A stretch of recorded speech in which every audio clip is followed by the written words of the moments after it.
Matt, we've got one that maybe folks aren't as familiar with, Seritage. Yeah, I'd say if there was one that surprised me that all three of us own, it would probably be Seritage. I'm not surprised I own it because I'm a real estate guy. Um, but I could talk about Seritage for like an hour, so feel free to cut me off if I go too long on this. So Seritage was created in 2015, and it was created for a specific purpose, to buy a portfolio of real estate assets owned by Sears. Now, that might sound like a terrible investment. Who wants to be a Sears landlord? Sears didn't even want to be a Sears landlord, which is why Seritage was created. So Seritage right now owns about 180 properties, most of which were formerly occupied by Sears or Kmart. A lot of them are vacant. About two-thirds of the portfolio is currently vacant.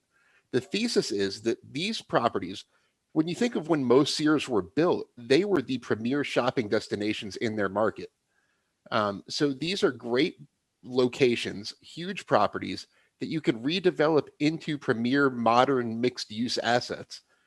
Just for example, one of their properties in Wisconsin, they turned to I think it was a Kmart, that they turned into a space that now has a Dave and Buster's, a Total Wine, a few other smaller retail and restaurant spaces.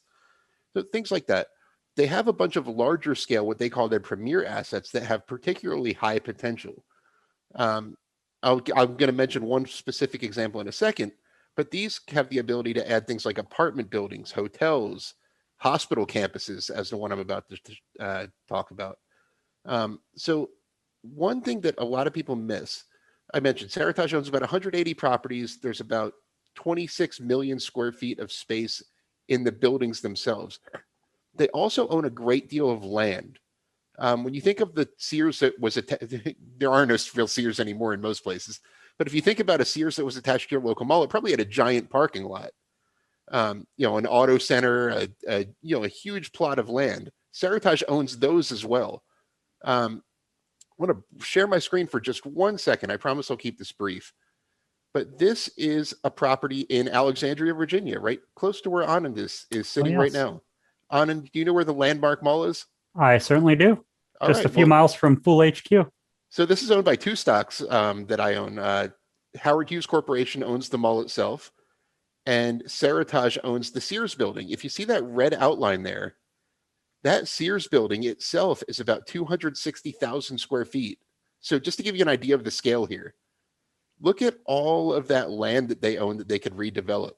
They are going to redevelop this property along with Howard Hughes into a 4 million square foot, multi-billion dollar project with a hospital campus, a couple thousand residential units, a lot of retail and restaurant and entertainment space.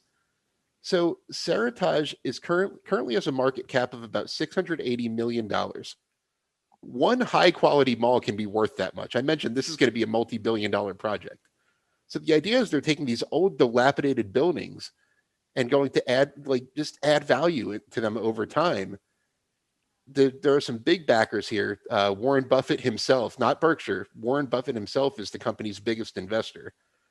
Berkshire Hathaway is their sole creditor. They have a big term loan from Berkshire, and they also have a $400 million credit line, which they can't access yet. And that's the biggest question mark that's holding the valuation down. To get that credit line, they have to have at least $200 million of non-Sears leases signed. They're at about 130 right now, so they're not that close. Right now, they have about 140 million in cash. They're burning money at a rate of close to 20 million a quarter. They're really relying on selling non-core assets to fund their redevelopment activities right now. What they don't want to have happen is having to start selling their premier assets to start funding development, which is the biggest risk right now.